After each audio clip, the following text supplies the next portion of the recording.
ఈ వీడియో అనేది మా పిల్లలతో ఈవినింగ్ టైంలోనండి. చూడండి, అసలు ఇంక మా చిన్న పాప లేదు.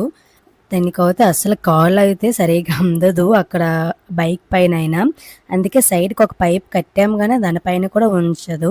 అస్సలు కొంచెం కూడా జడకుండా, భయపడకుండా ఆ ర్యాంప్ అనేది దింపుతున్నా చూడండి ఎట్లా పట్టుకొని ఉందో గట్టిగా కూడా. అస్సలు అలా అని విడిచిపెట్టేస్తే అలా అని వేడుస్తది. అలాగే ఎవరో ఒకళ్ళు అలాగా రోడ్డు మొత్తం కూడా బైక్ రైడ్ అనేది చేస్తూ ఉండాలి. ఇంకా మా చిన్న పాప వస్తే అస్సలు మరి సరిపోలేమండి. ఎప్పటికవుతే ఇది సింగిల్‌గా ఉంది. కొంచెం వీళ్ళు నడిచే టైం అప్పుడుకి వచ్చేసరికి ఇంకో బైక్ అనేది డెఫినెట్‌గా కొనాలి.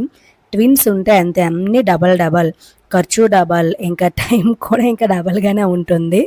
ఇది ఇంకా పిల్లలనేవాళ్ళు స్కూల్ నుండి వచ్చేసరికి అయితే వాళ్ళు ప్రతిరోజు ఇలాగ ఈవినింగ్ టైంలో పిల్లల దగ్గరికి వచ్చి ఆడిపిస్తూ ఉంటారు. తర్వాత వెళ్ళి వాళ్ళ హోమ్ వర్క్ అనేది చేసుకుంటూ ఉంటారు.